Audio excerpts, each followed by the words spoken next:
चलिए खबरों को विस्तार से देखते हैं। तो हिज्ब उत तहरीर के गिरफ्तार संदिग्ध आतंकियों से पूछताछ में लगातार रोजाना बड़े बड़े खुलासे हो रहे हैं। अब इन आतंकियों का पाकिस्तान कनेक्शन सामने आ चुका है। आतंकियों को उनके आका कैसे तबाही का संदेश भेजा करते थे, इसका भी पता चला है। देखिए जरा।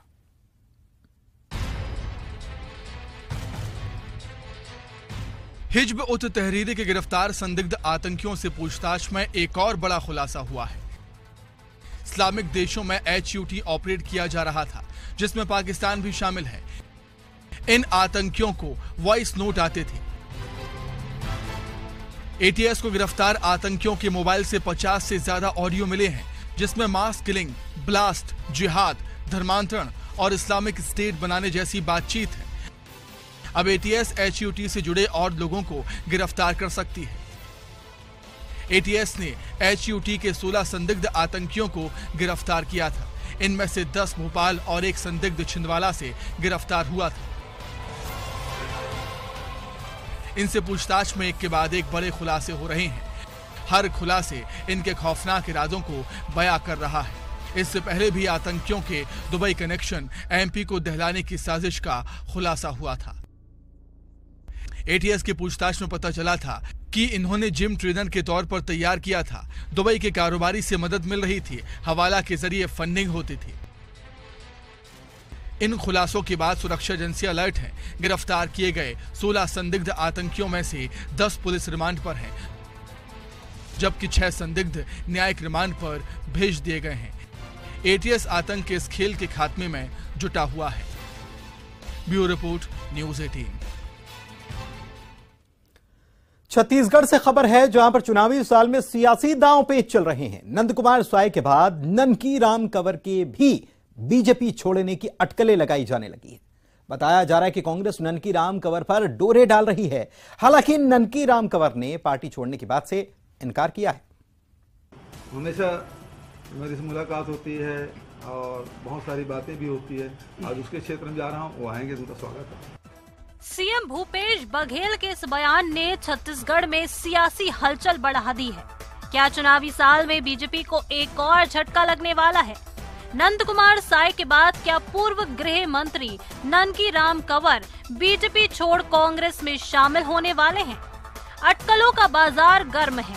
कोरबा दौरे पर जाने से पहले सीएम भूपेश बघेल से सवाल पूछा गया तो उन्होंने ननकी राम कंवर की तारीफों के पुल बांधे और कहा कि वो वरिष्ठ आदिवासी नेता हैं, सम्माननीय हैं, उनसे मुलाकात होती है, बात होती है। सीएम ने कहा कि उनके क्षेत्र में जा रहा हूं, अगर वो आए तो उनका स्वागत है। बहुत वरिष्ठ आदिवासी नेता हैं और बड़े सम्माननीय हैं और हमेशा मेरी से मुलाकात होती है और बहुत सारी बातें भी होती है। आज उसके क्षेत्र में जा रहा हूँ, वो आएंगे, उनका स्वागत है। नंदकुमार साय के बीजेपी छोड़ने के बाद ये अटकलें लगाई जा रही हैं कि अब कांग्रेस कहीं ननकी राम के स्वागत की तैयारी भी तो नहीं कर रही। हालांकि पूर्व गृह मंत्री ननकी राम कंवर ने ऐसी खबर का खंडन करते हुए न्यूज़ 18 से लाइव बुलेटिन फोन पर बात करते हुए कहा कि मैं कहीं नहीं जा रहा हूं, मैं बीजेपी का समर्पित कार्यकर्ता हूं। चर्चा शुरू किया है, वो मेरे ख्याल से बहुत बकवास है जी। वो कांग्रेस आज अब प्रदेश में खत्म हो रहा है, देश में खत्म होने जा रहा है, उसमें कोई क्या बोलते हैं जाता है ज्वाइन करेगा कांग्रेस, तो निश्चित रूप से वो अपने आप ही राजनीति से समाप्त हो रहा है, ऐसा समझ। भूपेश बघेल जी कह रहे हैं हमारे बहुत क्लोज हैं और अगर आते हैं तो बहुत स्वागत है उनका, नाम लिए बिना ही। वो कह रहे हैं नंदकुमार साय की राह पर चलेंगे ननकी राम। देखिए, नंदकुमार मेरे से बहुत जूनियर है, ठीक है, और उसने क्या बोलते हैं किस आशा से गया है नहीं समझता। समझदार आदमी तो कम से कम आज बीजेपी छोड़कर कांग्रेस में नहीं जाएगा। आज कम से कम बीजेपी पूरा देश में जो चाहता था बीजेपी या संघ वाले जो चाहते थे, उस स्थिति में आज पहुंचा है बीजेपी। हालांकि चुनावी साल में नेताओं की पार्टियां बदलना कोई नई बात नहीं है। लेकिन सत्ता में काबिज कांग्रेस इस जुगत में जरूर होगी कि साय के बाद अगर ननकी राम कंवर जैसे दिग्गज आदिवासी नेता को अपने पाले में ला दिया जाए तो चुनावी समीकरण कांग्रेस के लिए काफी मुफीद हो जाएगा। वैसे ननकी राम ने साफ तौर पर कह दिया कि वो कहीं नहीं जा रहे हैं। 30% से ज्यादा आदिवासी आबादी वाले छत्तीसगढ़ में विधानसभा की 90 में से 29 सीटें आदिवासियों के लिए आरक्षित हैं। ऐसे में दिग्गज आदिवासी नेता दोनों ही दलों की मजबूरी है। युगल तिवारी, न्यूज़ 18। इधर इंदौर की बात करें तो फिल्म द केरला स्टोरी को देखकर एक युवती की आंखें खुल गई। उसने अपने साथ हो रहे अत्याचार के खिलाफ आवाज उठाने की हिम्मत जुटाई। पूरा मामला क्या है, देखिए जरा।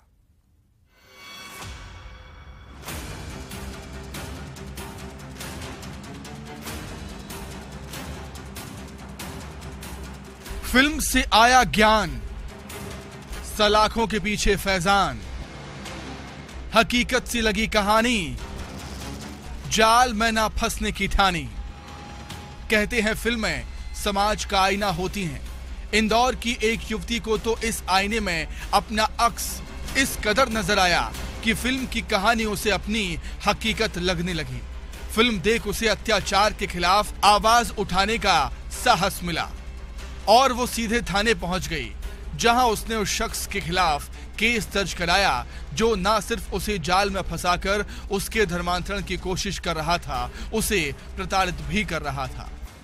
युवती ने थाने पर आकर एक आवेदन दिया था और अपनी व्यथा बताई थी। उसमें बताया था कि वो एक युवक से प्रेम करती थी और वो उसके साथ घर से भाग भी गई थी और दोनों ने सहमति से साथ में रह रहे थे वो लोग, और उनकी शादी नहीं हुई थी। करीब 8-9 महीने से लिव इन में रह रहे थे वो, और उस दौरान बीच बीच में युवक उसके साथ मारपीट करता था।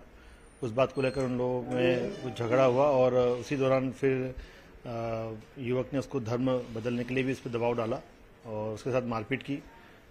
उस बात से फिर युवती ने परेशान होकर जो है थाने की शरण ली। 2 दिन पहले ही वो लोग दोनों साथ में गए थे। युवती अपने साथ उस युवक को भी लेकर गई थी और दोनों ने द केरला स्टोरी मूवी देखी थी। मूवी देखने के बाद भी उनमें थोड़ा बहस और विवाद हुआ था और उसके फिर 2 दिन बाद उस युवक ने उसके साथ मारपीट की और फिर उसको धर्म बदलने के लिए दबाव डाला, तो फिर युवती ने थाने पर आकर रिपोर्ट लिखाई। ये तस्वीरें देखिए। इस शख्स का नाम फैजान है, जो फिलहाल पुलिस की गिरफ्त में है। इसके सलाखों के पीछे पहुंचने की कहानी थोड़ी फिल्मी है। इसने एक हिंदू युवती को अपने जाल में फंसाया था, उस पर धर्म परिवर्तन का दबाव बना रहा था, उसके साथ मारपीट भी करता था। पीड़ित युवती ये सब सहती रहती थी, लेकिन फिल्म द केरला स्टोरी ने युवती की सोच बदल दी। फिल्म देख उसे हिम्मत मिली और उसने आरोपी के खिलाफ FIR दर्ज करवाई। पुलिस ने भी फौरन कार्रवाई करते हुए आरोपी को गिरफ्तार कर लिया। आरोपी अब सलाखों के पीछे है, जहां कानून उसके गुनाहों का हिसाब करेगा। फिल्में समाज की सोच को हमेशा से प्रभावित करती आई हैं। द केरला स्टोरी भी यही करती नजर आ रही है। Bureau report, news 18।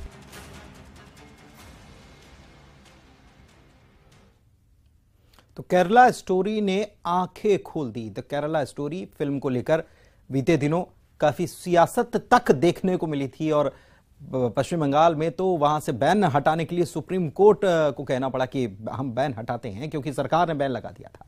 बढ़ते हैं आगे। बागेश्वर धाम के बाबा भक्तों के बीच कितने पॉपुलर हैं, इसकी झलक सागर में देखने को मिली। यहां पर बाबा के दिव्य दरबार में एक महिला केरल से कथा सुनने आई थी। उसे कथा सुनने के लिए केरल से ये MP क्यों आना पड़ा, ये जब बाबा ने जाना तो वो भी हैरान रह गए। देखिए। अच्छा, केरल में कथाएं नहीं होती क्यों? अच्छा, केरला स्टोरी मतलब सख्त बनी। बाबा के सामने बैठी ये महिला केरल से कथा सुनने आई है। सिर्फ कथा सुनने के लिए केरल से MP आना। बाबा ने इसकी वजह पूछी और जब महिला ने कारण बताया तो खुद बाबा भी हैरान रह गए। महिला ने कहा कि केरल में कथा नहीं होती। बाबा बोले, द केरला स्टोरी मतलब सत्य बनी है। अच्छा, केरल में कथाएं नहीं होती क्यों? अच्छा, केरला स्टोरी मतलब सत्य बनी। बाबा यानी बागेश्वर धाम के पंडित धीरेन्द्र कृष्ण शास्त्री की सागर के जेसी नगर में आयोजित दिव्य दरबार की तस्वीरें हैं ये। बाबा जहां भी जाते हैं भक्तों का सैलाब उमड़ता है। यहाँ भी एक ऐसा ही नजारा दिखाई दिया। श्रद्धालु दूर दूर से कथा सुनने के लिए आए थे और इन्हीं में से केरल से आई एक महिला भी थी। इस दौरान मंच पर बाबा ने महिला से बात की, जहां महिला ने बताया कि उसे केरल से एमपी कथा सुनने के लिए क्यों आना पड़ा।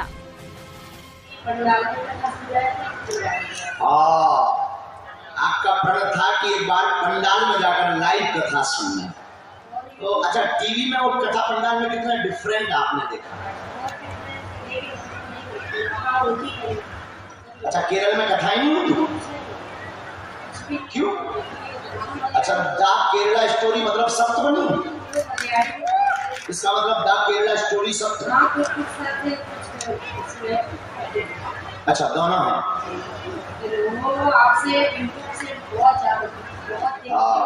जय मैया। देश भर में द केरला स्टोरी पर छिड़ी बहस के बीच बाबा ने भी फिल्म का समर्थन किया। बाबा ने कहा कि इस फिल्म से समझ जाना चाहिए कि अब जाग जाना चाहिए। इस फिल्म से समझ जाना चाहिए कि अब हमको जो है जग जाना चाहिए। हमारी बहनों को तो खासकर ये जो है जान लेना चाहिए। स्वधर्मे निधनम श्रेया पर धर्मो भयावहा। गीता में भगवान श्री कृष्ण पार्थ अर्जुन से कहते, अर्जुन स्वधर्मे निधनम श्रेया, अपने धर्म में मरना ठीक है दूसरे धर्म का विचार करने से। इसलिए दूसरे मजहब और पंथ के व्यक्ति पर उतना ही भरोसा करना चाहिए जितना हमको समुद्र में डाले हुए सिक्के पर भरोसा है मिलने का। हिंदू राष्ट्र की हुंकार भरने वाले बाबा देश से जागने की अपील कर रहे हैं। बाबा का ये अंदाज लोगों को खूब भाता है, तभी तो एमपी के अंतर्यामी बाबा की प्रसिद्धि देश के कोने कोने में है और लोग बाबा की कथा सुनने के लिए केरल से एमपी आ रहे हैं।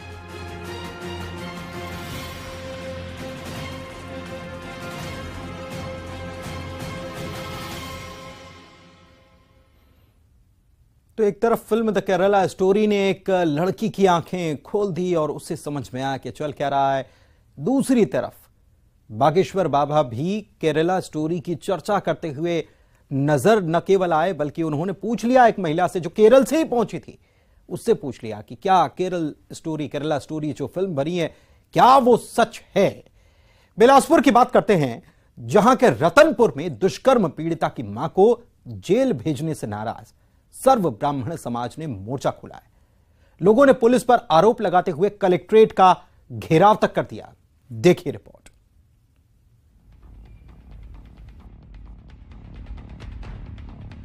बिलासपुर के रतनपुर में दुष्कर्म पीड़िता की मां पर केस दर्ज कर उसे जेल भेजने का मामला तूल पकड़ता जा रहा है।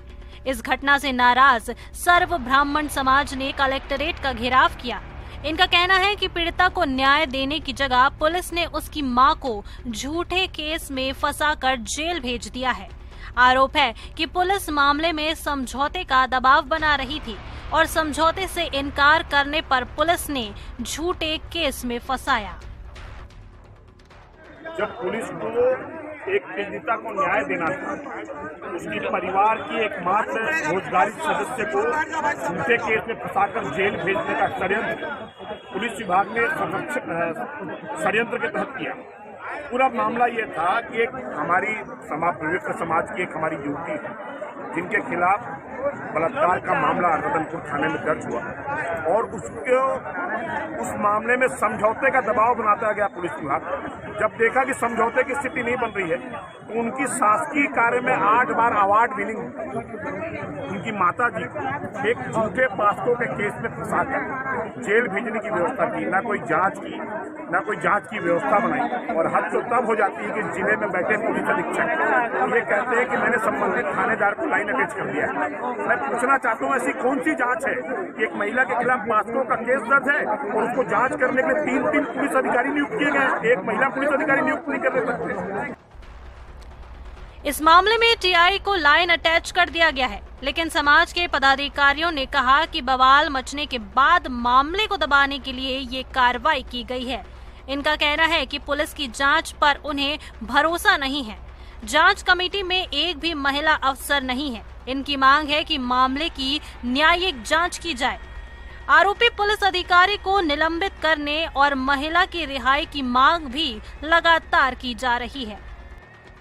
हमारी मांग है कि संबंधित पुलिस अधिकारी को तत्काल निलंबित किया जाए। संबंधित जो पीड़िता महिला है उसके पक्ष में क्लोजर फाइल की जाए तत्काल अविलंब न्यायालय के समक्ष और उसे जमानत पर या केस खत्म करके बाहर लाया जाए। और पीड़िता जो दुष्कर्म की पीड़िता हमारी साथी हमारे समाज की युवती है उसको न्याय दिलाने की व्यवस्था अविलंब तय की जाए। कुछ और महिलाएं भी हैं, महिलाओं से महिलाओं के लिए बहुत शर्मनाक घटना है। इसमें महिलाओं को एकदम साथ में पुलिस भी साथ दे रहे हैं। ये सौभाग्य की बात है। न्याय मिलनी चाहिए पीड़िता को, ये बहुत जरूरी है। इसलिए हम लोग आज यहाँ पर आए हैं। विप्र समाज के अध्यक्ष भी हैं, उनसे जानना चाहेंगे कि किस तरह का ये पूरा प्रदर्शन आपको होगा। भाई ये प्रदर्शन एक पीड़ित महिला को गलत तरीके से फंसाया गया और इसका प्रत्यक्ष प्रमाण पूरा रतनपुर है। वो महिला 22 वर्षों से आंगनबाड़ी कार्यकर्ता के रूप में अपना जीवन निछावर करके सेवा देती है। उसको गलत तरीके से षड्यंत्र पूर्वक एक गलत विषय को धर के अपराध करके उसको षड्यंत्र से फंसाया गया और उस षड्यंत्रकारी व्यवस्था के खिलाफ आज हम सब लोग कलेक्ट्रेट में हैं और हम सब की मांग है कि उसको जैसे अपमानित करके थाने से लेके कोर्ट तक लाए हैं वैसे ही सम्मान से कोर्ट से उठा के रतनपुर पहुंचाए। आज ये ब्राह्मण समाज की मांग है और ब्राह्मण समाज उस अबला उस जिसको लोग अबला बोल रहे हैं। रतनपुर की इस घटना से पुलिस पर गंभीर आरोप लगे हैं। इस मामले में अब समाज ने भी मोर्चा खोल दिया है और पीड़िता के इंसाफ के साथ ही लोग दोषियों पर सख्त कार्रवाई की मांग को लेकर सड़क पर उतर आए हैं। जबलपुर में एक डॉक्टर ने मिसाल पेश की है। हिंदू धर्म की वर्ण व्यवस्था का पालन करते हुए इन्होंने संन्यास ग्रहण कर लिया। देखिए।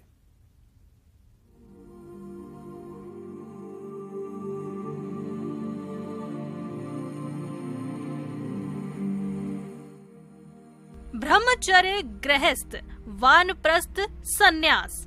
हिंदू धर्म में इन 4 आश्रमों की व्यवस्था सदियों से है, लेकिन इस आधुनिक दौर में लोग मोह माया में इतने उलझे रहते हैं कि वानप्रस्थ और संन्यास आश्रम को तो लोग भूल ही गए हैं।